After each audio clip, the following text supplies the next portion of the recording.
हाल के हफ्तों में इजराइल पर अंतर्राष्ट्रीय कानूनी दबाव फिर चरम पर है। France, UK, Canada, Australia, New Zealand और नॉर्वे ने समन्वित रूप से इजरायली बसने वालों के नेटवर्क और उनके नेताओं पर नए प्रतिबंध लगाए हैं। इस हफ्ते फ्रांस ने वित्त मंत्री स्मोट्रिच के प्रवेश पर प्रतिबंध लगाया। राष्ट्रीय सुरक्षा मंत्री बेन गवीर इन देशों में पहले से ही प्रतिबंधित हैं। आईसीसी के गिरफ्तारी वारंट नेतन्याहू और गैलेंट के लिए अभी भी जारी हैं। हाल ही में हारेज ने बताया कि 5 गुप्त आईसीसी वारंट इजरायली नेताओं और सैन्य अधिकारियों के खिलाफ जारी हुए हैं। आईसीसी इससे इनकार करता है, लेकिन अदालत के गुप्त वारंट के कारण यही अनिश्चितता असली मुद्दा है। आज हम इसी पर चर्चा करेंगे। मैं एलान अलमाजल डायमंड हूँ। ये बेसिक लॉ है। ऐसी दुनिया में जहां अंतर्राष्ट्रीय अदालतें इजराइल की वैधता को चुनौती देने का मंच बन गई हैं, हम आज शो में आपका स्वागत करते हैं। फेडरल जज रॉय ऑल्टमैन, बेस्ट सेलिंग किताब Israel on trial, analysing claims against the state of Israel through legal eyes के लेखक। जज साहब, शो में आपका स्वागत है और यहाँ आने के लिए धन्यवाद। मुझे यहाँ बुलाने के लिए आपका बहुत धन्यवाद और कृपया मुझे रॉय कहकर बुलाएं। ठीक है, अगर आप जोर देते हैं तो। ये तो और भी ज्यादा खुशी की बात है। हम अंतर्राष्ट्रीय संस्थाओं पर बाद में लौटेंगे, लेकिन मैं चाहती हूँ लोग आपकी किताब और उसमें किए गए कार्य को समझें, क्योंकि ये प्रासंगिक है। आपकी किताब इजराइल पर 6 मुख्य आरोपों को संबोधित करती है। औपनिवेशिकता, अंतर्राष्ट्रीय अवैधता, फिलिस्तीनी राज्य को रोकना, गाजा का खुली हवा वाली जेल होना, रंगभेद, नरसंहार। ये सूची लंबी है, लेकिन राजनीतिक बचाव करने के बजाय आप इसे एक केस की तरह लेते हैं और आप सबूतों के नियमों का इस्तेमाल करती हैं। और मैं चाहूंगी कि आप इस पर विस्तार से बात करें, ताकि लोग सच में समझ सकें कि आप इन मुद्दों पर कितना अनोखा नजरिया लेकर आ रही हैं। हाँ, सबसे पहले मुझे बुलाने के लिए धन्यवाद। जब मैं अमेरिका जाता हूँ और पिछले 3 सालों में कई बार गया हूँ, तो इजराइल के प्राचीन अतीत, उसके दर्दनाक वर्तमान और उज्जवल भविष्य की उम्मीदों पर बात करता हूँ। मैंने इस देश भर के चर्चों, कॉलेजों, लॉ स्कूलों और हाई स्कूल कैंपसों में हजारों बार लोगों से बातचीत की है और उन बातचीतों में मैंने महसूस किया है कि इजराइल को लेकर पूरी बहस आखिरकार 6 मुख्य दावों पर आकर टिक जाती है, जिन्हें दुर्भाग्यवश बहुत से लोग इजराइल के बारे में सच मानते हैं। और अच्छी खबर 2 बातें हैं। पहली, ये सभी पूरी तरह से गलत हैं। लेकिन दूसरी बात, हमें सही जवाब तक पहुंचने के लिए आमतौर पर होने वाली राजनीतिक बहस में उलझने की जरूरत नहीं है, क्योंकि उनके हर दावे की जड़ में एक कानूनी दावा छुपा है। हमारे पास पश्चिम में विकसित सैकड़ों वर्षों पुरानी एक मजबूत कार्य प्रणाली है, जो कानूनी प्रकृति के विवादित दावों के मूल्यांकन के लिए बनाई गई है। तो मैंने सोचा, क्यों ना उसी कानूनी कार्य प्रणाली को अपनाया जाए, जिसे वैसे भी इस देश के जज, वकील और जूरी हर दिन अमेरिका भर की अदालतों और कानून दफ्तरों में लागू करते हैं। ये समय की कसौटी पर खरी, निष्पक्ष और न्यायपूर्ण कार्य प्रणाली है, जो सत्य की खोज के लिए उपयुक्त है। और हम जानते हैं कि हम इस पर भरोसा करते हैं, है ना? तो उन राजनीतिक बहसों के विपरीत जो आपके डिनर टेबल पर या आपके बच्चे की बर्थडे पार्टी में या कहीं भी होती हैं, जहां कोई किसी की सुनता ही नहीं है, कोई साझा आधार नहीं बनता, क्योंकि सभी एक जैसे नियम नहीं मानते। हम जानते हैं कि हम इन नियमों पर भरोसा करते हैं, कि हम इन्हें उस साझा आधार के रूप में स्वीकार करते हैं, जिस पर उस दिन की जो भी लड़ाई है, उसे लड़ा और जीता जाना चाहिए। हम इसका इस्तेमाल वहीं करते हैं जहां सच बोलना जरूरी होता है, जैसे अदालत में, जहां किसी की जिंदगी दांव पर होती है। तो क्यों ना उसी पद्धति, उसी टूल बॉक्स को लें और उसे इजराइल के खिलाफ इन 6 आरोपों में से हर एक पर लागू करें और देखें क्या होता है। और इसी वजह से किताब का नाम इजराइल ऑन ट्रायल है। हम इन 6 आरोपों में से हर एक को लेते हैं। जैसा कि आप कहते हैं, नरसंहार, यह सिर्फ एक कानूनी दावा है। क्या इजराइल युद्ध के नियमों का उल्लंघन करता है? रंगभेद, यह भी सिर्फ एक कानूनी सवाल है। क्या इजराइल अपने अल्पसंख्यक नागरिकों के साथ भेदभाव करता है? औपनिवेशिकता और कब्जा सिर्फ कानूनी दावे हैं। क्या इजराइल अपनी नहीं, दूसरी जमीन लेता है? आइए इस पद्धति को इन 6 दावों पर लागू करें। हर अध्याय में एक दावा होगा। कुल 6 अध्याय और 6 दावे होंगे। हम प्रासंगिक पद्धति प्रस्तुत करते हैं और फिर पक्ष या विपक्ष में फैसला देते हैं। इस शो की तैयारी के लिए मुझे आपका किताब पढ़ने का सौभाग्य मिला, और मैं कह सकती हूँ कि आपने इन मुद्दों को ऐसे तरीके से उठाया है जैसा मैंने पहले कभी नहीं देखा था। आपने किताब के पहले हिस्से में उस भूमि पर यहूदियों की उपस्थिति और मूल निवासी पहचान पर जो पुरातात्विक साक्ष्यों के अनुसार 3200 साल पहले थी, काफी समय दिया है। बाकी किताब भी उतनी ही गहराई से लिखी गई है। मुझे लगता है कि ये आपके लिए दिलचस्प होगा अगर आप हमें ये समझा सकें कि आपने कानूनी पद्धति को कैसे लागू किया, भले ही इन बड़े दावों में से किसी एक पर नहीं, लेकिन कम से कम किताब में शामिल अन्य मुद्दों पर, शायद 1 या 2 उदाहरणों के साथ। मैं फिर उसी बात पर आना चाहूंगी जिससे शुरुआत की थी। बिल्कुल, मैं एक उदाहरण लूंगा जो इस संदर्भ में स्पष्ट है। जैसा कि अध्याय 2 में इज़राइल राज्य की वैधता पर चर्चा हुई है, हम इसे हमेशा देखते हैं। सबसे पहले समझना जरूरी है कि इज़राइल दुनिया का एक पुराना देश है। प्राचीन इज़राइल या यहूदा का राज्य नहीं, वो बहुत पुराना देश है। लेकिन आधुनिक इज़राइल, जिसकी स्थापना 14 मई 1948 को हुई थी, वास्तव में संयुक्त राष्ट्र में स्वीकार किया गया 59वां देश था। और आप शायद जानते हैं कि अब 193 देश हैं, जिसका मतलब है कि इज़राइल, अगर आप घर पर गणना कर रहे हैं, तो दुनिया के सभी देशों में से 67% से भी पुराना है। लोग वास्तव में ये नहीं जानते। और वास्तव में इसकी स्थापना इसी समय में हुई थी, बिल्कुल वैसे ही, और कोई असामान्य बात नहीं थी। जैसे बाकी सभी देशों की स्थापना इस उपनिवेशवाद उन्मूलन के दौर में मध्य पूर्व, अफ्रीका और एशिया में प्रथम विश्व युद्ध और द्वितीय विश्व युद्ध के बीच और फिर उसके बाद हुई थी। द्वितीय विश्व युद्ध के बाद उपनिवेशवादी उपनिवेश छोड़ते और नक्शे पर रेखाएं खींचते गए। ये जॉर्डन, इराक, लेबनान, सीरिया या कैमरून जैसे देशों की स्थापना से अलग नहीं है। मैं किताब में इन सभी उदाहरणों पर चर्चा करता हूं। लेकिन यह बात यह है कि इज़राइल के अवैध होने का दावा बहुत आसानी से विश्लेषित किया जा सकता है। हमारे मानव शास्त्रियों और भाषाविदों ने 7000 से ज्यादा जातीय समूहों की पहचान की है, लेकिन उनमें से 98% से अधिक के पास खुद का देश नहीं है। आखिर दुनिया में सिर्फ 193 देश हैं, और ये सिर्फ द्रूज, कुर्द और यजीदी ही नहीं हैं, बल्कि हजारों अन्य लोग भी हैं, जिनमें मूल अमेरिकी, रोहिंग्या और वीगर आदि शामिल हैं।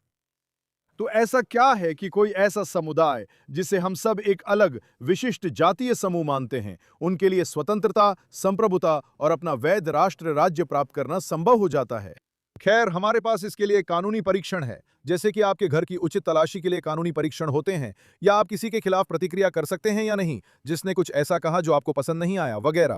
और ये कानूनी परीक्षण 1933 में उरुग्वे के मॉन्टेवीडियो में हुई एक सम्मेलन, एक कन्वेंशन से बना था। इसे मॉन्टेवीडियो कन्वेंशन कहा जाता है, और इसमें 4 सरल तत्व हैं। और वे 4 तत्व हैं। क्या आपकी सीमाएं स्पष्ट रूप से निर्धारित हैं? क्या आपकी निश्चित जनसंख्या है? क्या आपके पास विदेशी संबंधों में संलग्न होने की क्षमता है? और क्या आपके पास एक प्रभावी सरकार है? असल बात यह है कि इज़राइल के पास ये सारी चीजें हैं, है ना? इसकी निर्धारित सीमाएं हैं, भले ही कभी-कभी अपने पड़ोसियों के साथ इन सीमाओं की रेखा को लेकर बहस करता हो। इज़राइल की एक निश्चित आबादी है, इज़राइली, चाहे अरब हो या यहूदी। इसका विदेश मंत्रालय है, जिसमें सक्षम कर्मचारी रोज विदेश संबंध संभालते हैं। इसके पास एक केंद्रीय सरकार है, जिसका नेतृत्व क्नेसेट और न्यायिक शाखा का नेतृत्व सुप्रीम कोर्ट करता है। और वैसे जो जानना जरूरी है वो ये है कि इसके पास ये सारी चीजें हैं, और इसने उस परीक्षा के हर तत्व को हर दिन, हर पल 14 मई 1948 को अपने गठन के बाद से अंतर्राष्ट्रीय कानून में प्रचलित परीक्षा के तहत पूरा किया है। इज़राइल एक वैध राष्ट्र राज्य है, और जो कोई भी इससे अलग कहता है, वो बस अलग नियमों से खेलने की कोशिश कर रहा है।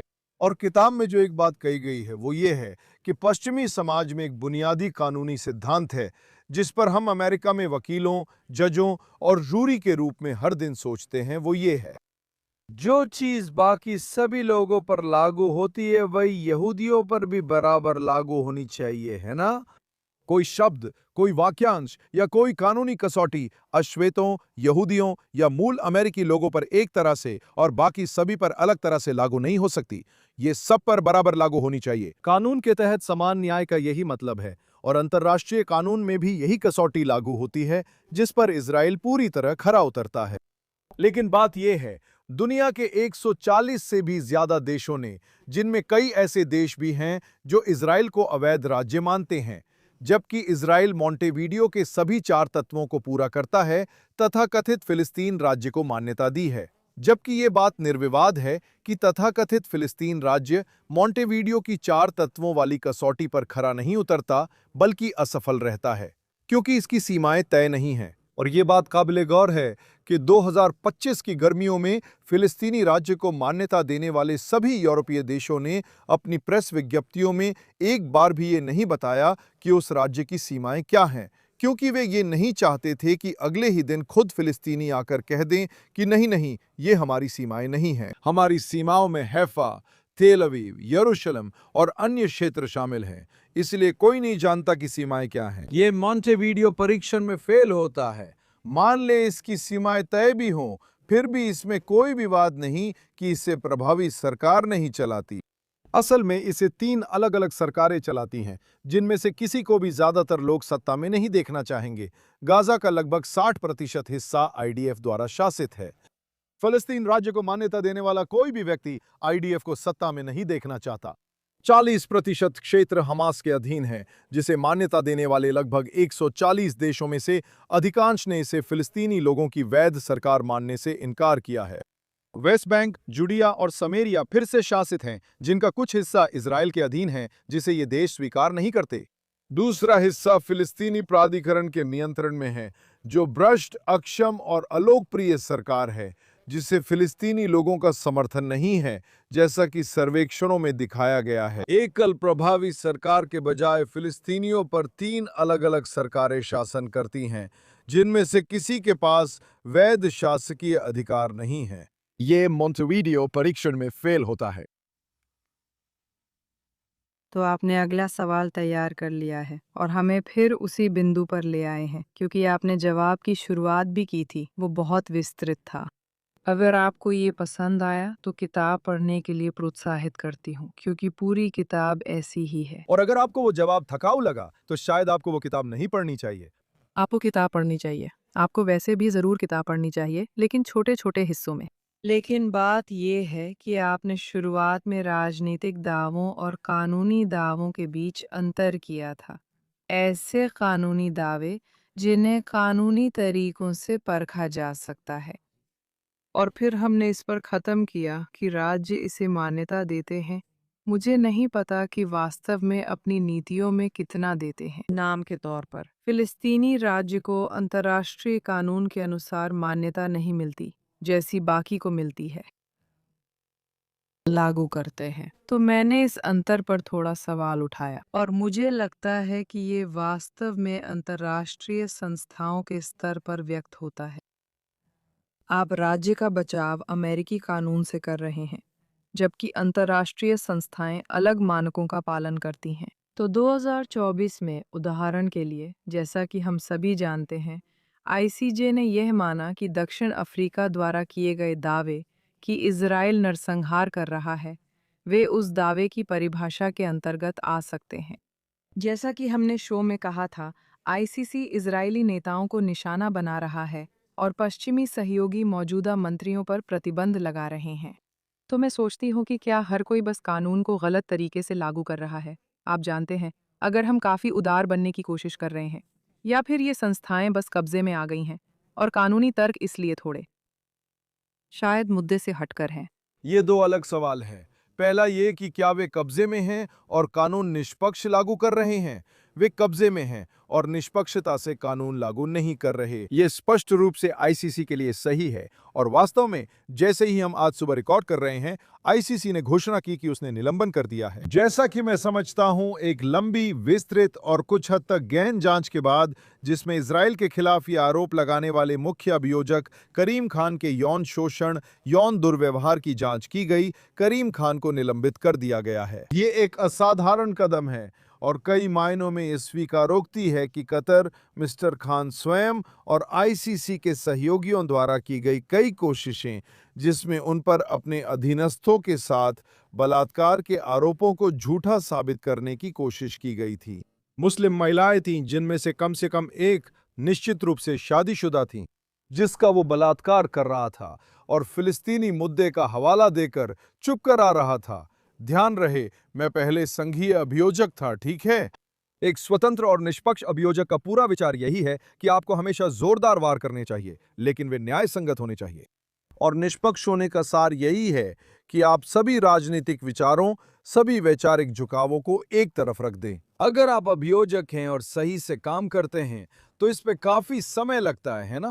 आप खुद से पूछते हैं, क्या मैं सिर्फ सबूतों के आधार पर आश्वस्त हूं कि इसी आदमी ने ये किया? अगर मैं उस पर आरोप लगाता हूं और ये सार्वजनिक होता है तो उसकी जिंदगी बर्बाद हो सकती है। लोग उसे अलग नजर से देखेंगे, भले ही बाद में आरोप हटा दिए जाएं।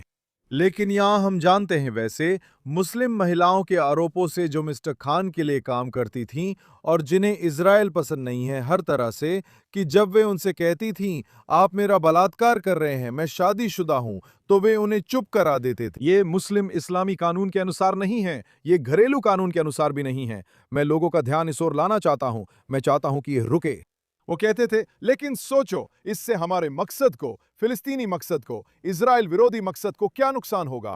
ये राजनीतिक पक्षपात का एक चरम उदाहरण है, जो अगर संयुक्त राज्य अमेरिका में होता तो निश्चित रूप से न केवल अभियोजक को बर्खास्त किया जाता, बल्कि उस अभियोजक द्वारा लाए गए सभी आरोप भी उस कदाचार के दौरान खारिज कर दिए जाते, बल्कि शायद उसकी गिरफ्तारी और कानून की प्रैक्टिस से स्थायी रूप से निष्कासन भी हो जाता। क्या मिस्टर खान के साथ ऐसा होगा या नहीं, यह तो समय ही बताएगा। लेकिन यह महत्वपूर्ण है कि जिम्मेदारी स्वीकार करने या कोई बहाना बनाने के बजाय मिस्टर खान, और अब हम जानते हैं कि उनके कतरी समर्थकों ने इन महिलाओं को मोसाद एजेंट और जासूस के रूप में पेश करने की कोशिश की है ना? उन्होंने इस संबंध की जांच की, जो कभी साबित नहीं हुआ कि इन महिलाओं और यहूदी धर्म में कोई असली संबंध है। शायद कुछ ईमेल्स थे, एक की दादी यहूदी हैं, आपने शायद ये ईमेल्स देख लिए होंगे। इनकी रिपोर्ट वॉल स्ट्रीट जर्नल में है। शायद वे इजराइल गई थी और वहीं संक्रमित हुई थी। ये सब पूरी तरह से झूठ निकला। मिस्टर खान, उनके कतरी समर्थकों और उनके आईसीसी सहयोगियों की और भी झूठी बातें। तो यहाँ बहुत ज्यादा कब्जा है और कानून का गलत इस्तेमाल भी बहुत ज्यादा है। अब हम आईसीजे में हैं। जरा मुद्दा बदलते हैं। एक पल सोचिए, आईसीजे के अध्यक्ष सिर्फ लेबनानी नहीं, बल्कि ऐसे देश से हैं जो अब इजराइल के खिलाफ युद्ध में हैं। और उनकी बातों के अनुसार 1948 से लगभग 80 सालों से ऐसा ही है। ऐसा लगता है कि वो व्यक्ति कोर्ट का अध्यक्ष बनने के लिए सबसे निष्पक्ष नहीं है, जबकि वो उस देश के खिलाफ गंभीर दावों पर फैसला कर रहा है जिससे आपका देश युद्ध में है। यह अपने आप में समस्या है।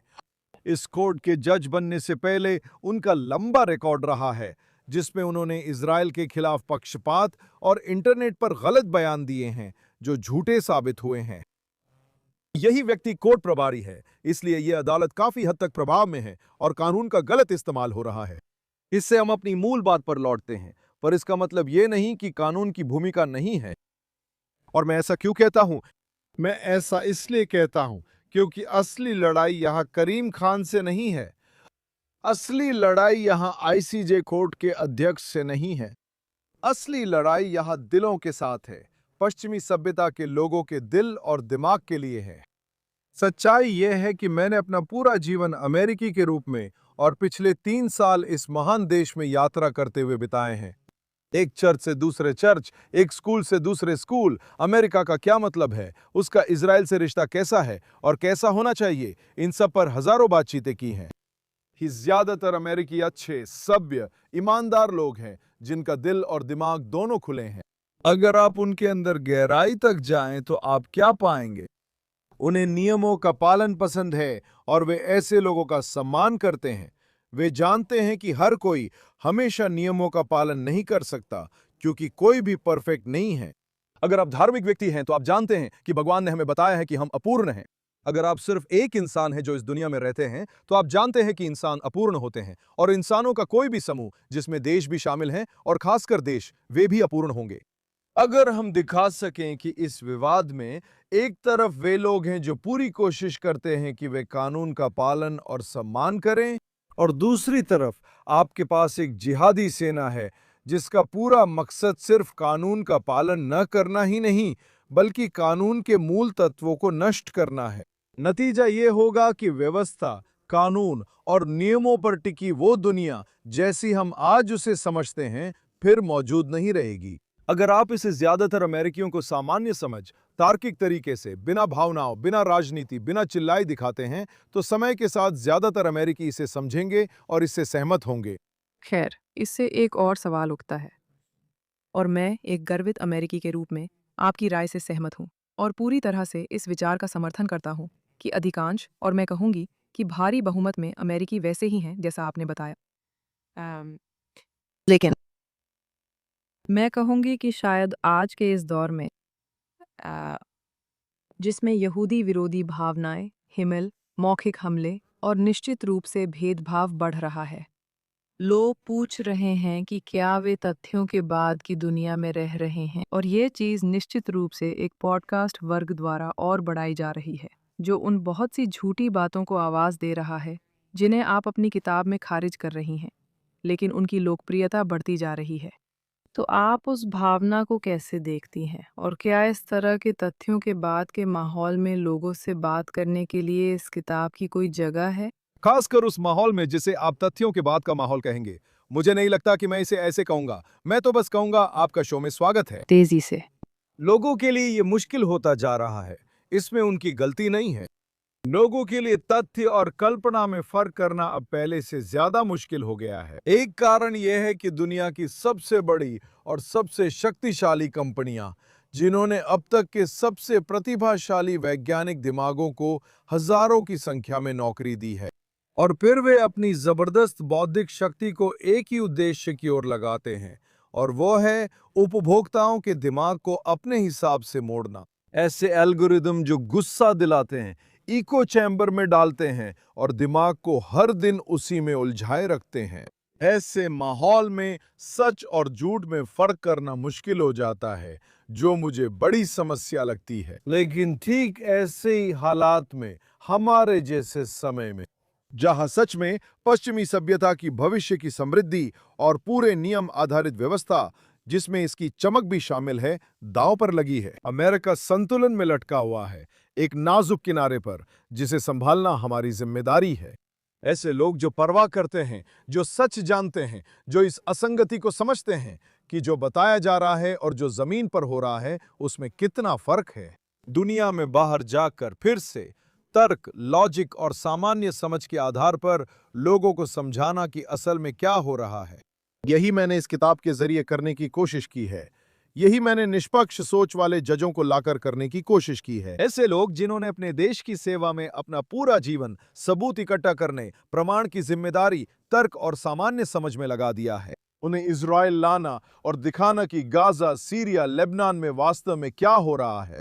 फिर वे अरकानसस, नेब्रास्का, आइडाहो और कोलोराडो लौटकर अपने हाई स्कूल, चर्च और सामुदायिक केंद्रों में लोगों को अपनी देखी बातें बताते हैं। आप जानते हैं, ये मुझे वैज्ञानिक क्रांति की याद दिलाता है ना? लोगों ने कहा अब ये सारी विज्ञान लोगों को धर्महीन बना देगी, समाज में धर्म के लिए जगह नहीं रहेगी, लेकिन बाद में हमने धार्मिक विश्वास का विकास होते देखा। ठीक उसी समय जब विज्ञान दुनिया में इतने चौंकाने वाले और उस समय अचानक तरीके से आया, लोगों के लिए ब्रह्मांड और अपने निर्माता के साथ अपनी आध्यात्मिक जुड़ाव की गहरी समझ होना और भी ज्यादा महत्वपूर्ण हो गया। यहाँ भी ऐसा ही है। जब वहाँ इतनी सारी गलत जानकारी फैली हुई है, जब टिकटॉक पर ऐसा लगता है कि टिकटॉक पर जो कंटेंट आपको मिलता है उसमें से लगभग 50% कंटेंट एआई द्वारा बनाया गया है, जब यही हकीकत है। जब लोग सच झूठ में फर्क नहीं कर पाते, तो अच्छे इरादों वालों के लिए सच बोलना और जरूरी हो जाता है, और ये हम में से हर एक की जिम्मेदारी है। हम कभी भी 6 अक्टूबर की उस सुस्त, आरामदायक नींद में वापस नहीं जा सकते। आपने जजों की यात्राओं का जिक्र किया, जिस पर मैं भी शो में बात करना चाहती थी, क्योंकि वे वाकई अनोखी हैं। वे न केवल जजों के लिए प्रभावशाली थीं, और मुझे उम्मीद है कि जैसा आपने बताया, समुदायों के लिए भी, बल्कि निश्चित रूप से इजराइल में भी उन्हें बहुत गर्मजोशी से स्वागत मिला। जहां भी जाते हैं खजूर, अखरोट, कॉफी मिलती है। तो फिर वे अच्छी चीजें छुपा रहे हैं। अगला। अगली बार ज्यादा मांगना। नहीं, मुझे पता है, मैंने इसके बारे में कवरेज देखी है, और मैं कई ऐसे लोगों को जानती हूँ जिन्होंने उस यात्रा में किसी न किसी तरह से भाग लिया या बातचीत की थी, और वे सब, आप जानते हैं, वहाँ आने वाले लोगों की गुणवत्ता, उनके सवाल वगैरह से वाकई बहुत प्रभावित थे। क्या आप इस पर 1-2 मिनट और बोल सकती हैं? और फिर मैं आपसे बाद में ये पूछना चाहूँगी कि आप जानती हैं, जैसे इज़राइल एक तरह से राजनीतिक विवाद का केंद्र बन गया है, जो दुर्भाग्यवश हमारे चारों ओर हो रहा है। एक जज इसे कैसे संभालती हैं? क्या इससे संघीय जज की प्रतिष्ठा पर असर पड़ता है? एक शानदार किताब लिखना जो इज़राइल और यहूदी लोगों के खिलाफ सबसे गंभीर आरोपों के मूल दावों को संबोधित करती है। तो मैं पहले सवाल का जवाब दूंगा। मेरा ख्याल है मैं उन्हें क्रम में जवाब दूंगा। जजों की यात्राएं अविश्वसनीय हैं। आप जानते हैं मैं हर मार्च में 20 या 25 संघीय जजों को लाता हूं और हम 20 राज्य सुप्रीम कोर्ट के जजों को ले जाने वाले हैं। आपके श्रोताओं के लिए जो फर्क नहीं जानते, इजराइल में जहां एक ही क्षेत्राधिकार है, उसके विपरीत अमेरिका में हमारे पास राज्य हैं, 50 राज्य, और हर राज्य की सबसे ऊंची अदालत उस राज्य की सुप्रीम कोर्ट होती है। हमारे पास एक संघीय प्रणाली है, अलग कानूनी व्यवस्था और कई स्तर के जज हैं। सबसे ऊपर संयुक्त राज्य अमेरिका की सुप्रीम कोर्ट है। हम संघीय और राज्य सुप्रीम कोर्ट के जजों की बात कर रहे हैं, इसमें कुछ असामान्य नहीं है। इसमें एक बहुत महत्वपूर्ण बात है जो अमेरिकी कानूनी परंपरा में निहित है। और वैसे यहूदी कानूनी परंपरा में भी ये बहुत महत्वपूर्ण है कि आप जो जानते हैं और जो नहीं जानते हैं उसके बारे में विनम्र रहें। हालांकि मुझे अमेरिकी न्यायपालिका दुनिया की लोकतांत्रिक न्यायपालिकाओं में सर्वोच्च लगती है, फिर भी हमें बहुत कुछ सीखना है। और मुझे लगता है पहले संशोधन और हमारे द्वारा अपनाए गए कॉमन लॉ सिस्टम में यह बात निहित है कि आपको सब कुछ नहीं पता होता। हमारी जिम्मेदारी है कि हम सच की तलाश में दुनिया भर में जाएं और उन लोगों से सीखें जो चीजें अलग तरीके से करते हैं, क्योंकि सीखने को हमेशा बहुत कुछ है। और मैं कभी नहीं, और मुझे लगता है कि न्यायपालिका कभी ऐसा स्थान नहीं रही है जहां हम सोचें कि हमें सब कुछ पता है और सीखने के लिए कुछ भी बाकी नहीं है। इसलिए न्यायाधीश दुनिया भर में यात्रा करते हैं और अन्य देशों के न्यायाधीश कानूनी विश्लेषण के लिए अमेरिका आते हैं। इजराइल की यात्रा शुरू में जैसी सोची थी वैसी ही थी और पूरी तरह कानूनी विषय पर केंद्रित थी। हम इजराइल के सुप्रीम कोर्ट और न्यायिक सुधार आंदोलन के प्रमुखों से मिलते हैं, जिससे हमें दोनों पक्षों की जानकारी मिलती है। हम एमएजी अधिकारियों से मिलते हैं जो फील्ड में कमांडरों के साथ तैनात रहकर गाजा में हर हमले को अंतर्राष्ट्रीय कानूनी आवश्यकताओं के अनुसार सुनिश्चित करते हैं।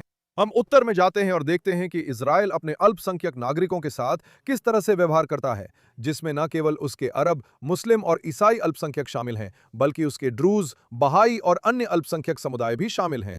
और निश्चित रूप से हम कुछ प्राचीन स्थलों का दौरा करते हैं, जिनमें ईसाई स्थल भी शामिल हैं, जो हमें दिखाते हैं कि इजराइल ने किसी और की जमीन नहीं छीनी या ली है, बल्कि ये हजारों वर्षों से यहूदी भूमि रही है। ये सभी महत्वपूर्ण कानूनी प्रश्न हैं जिन्हें मेरी राय में न्यायाधीश विशेष रूप से समझने, विश्लेषण करने और फिर उत्तर देने की स्थिति में हैं। जैसा मैंने कहा था, मैं सभी की तरफ से नहीं बोलूंगा, लेकिन लगता है मैंने सबसे बात की है। और जब वे लौटते हैं तो जो देखते हैं उससे पूरी तरह बदल जाते हैं।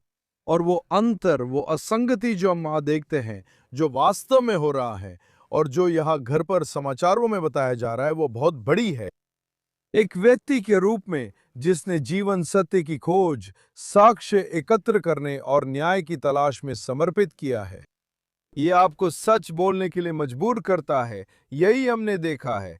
मैं इन जजों से प्रेरित हूं, वे मेरे सबसे करीबी दोस्तों में हैं। 7 अक्टूबर के बाद जब मैं बहुत अकेला था, उन्होंने दिखाया कि मैं अकेला नहीं हूं और अब कभी नहीं रहूंगा।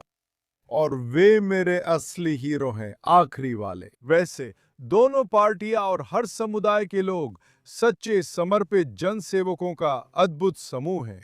तो आपकी आखिरी बात के जवाब में मुझे कहना चाहिए कि मैं राजनीति के बारे में बिल्कुल बात नहीं करता। आपने कहा कि ये मुद्दा राजनीतिक बन गया है और यही बात गर्भपात पर भी लागू होती है। ये न्यायिक विचारधारा पर भी लागू होती है, जैसे समलैंगिक विवाह, बंदूक अधिकार, स्कूल चयन और अन्य मुद्दे जिन पर न्यायाधीश रोजाना फैसलों, व्याख्यानों, भाषणों और लेखन में चर्चा करते हैं।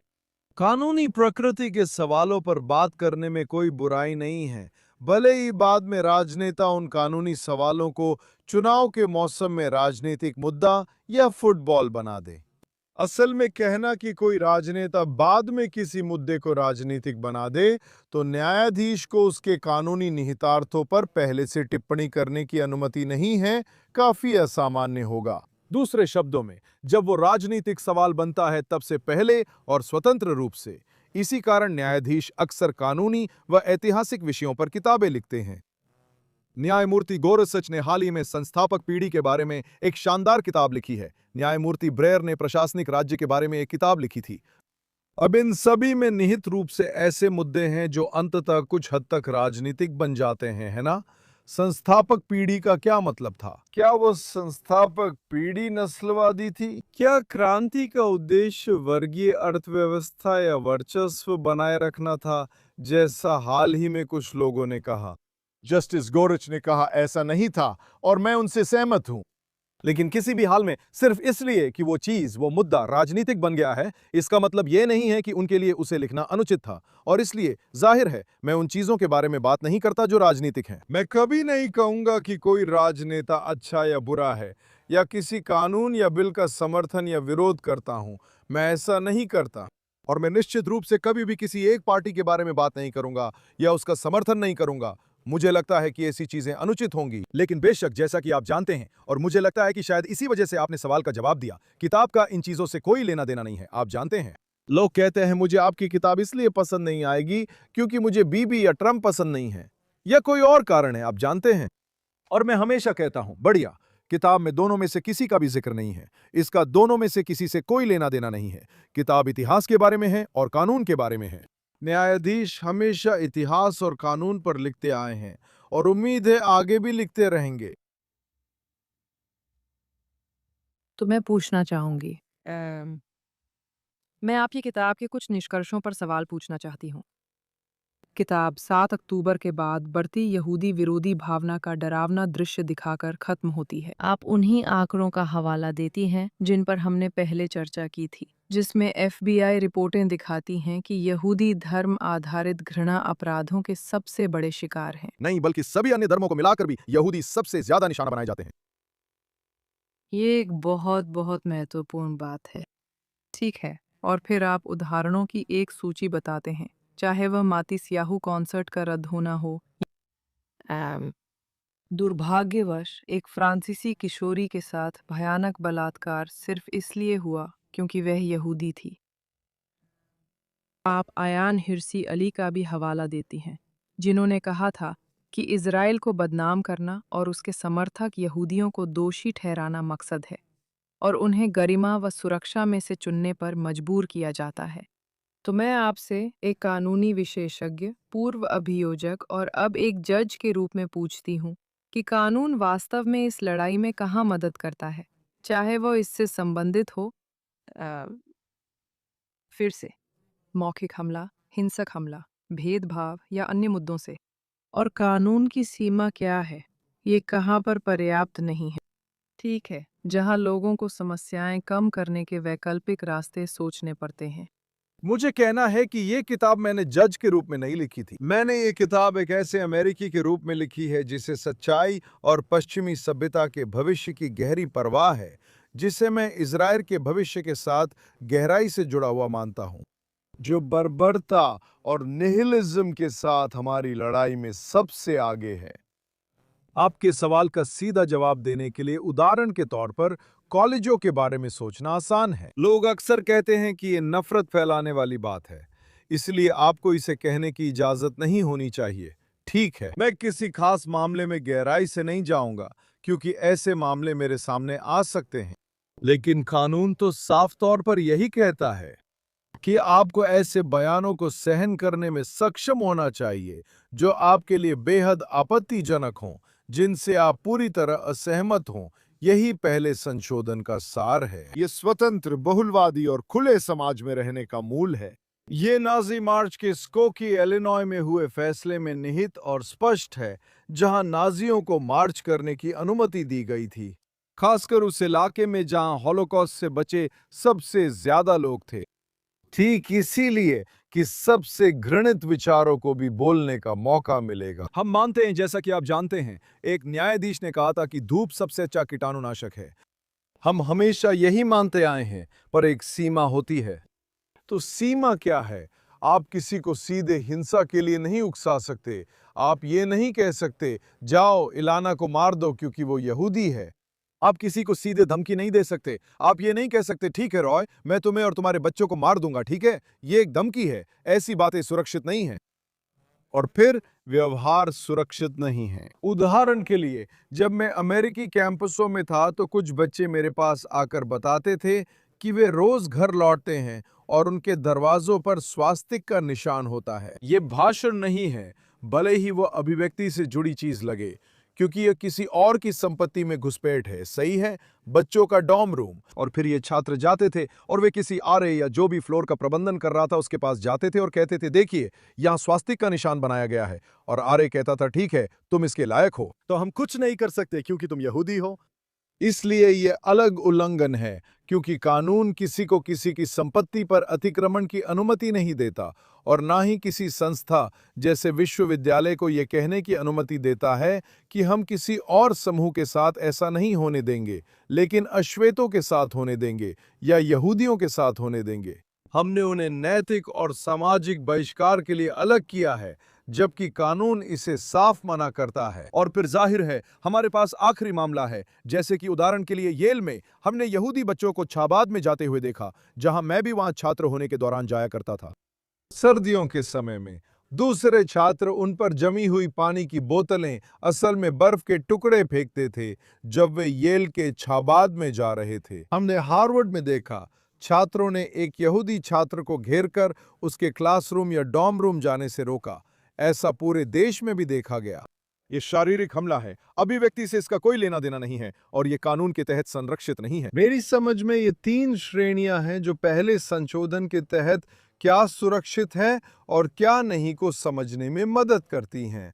मेरी समझ में सबसे बड़ा मुद्दा यह है कि विश्वविद्यालय ये नहीं कह सकता कि ये हमारा नियम है जब बात यहूदियों की हो।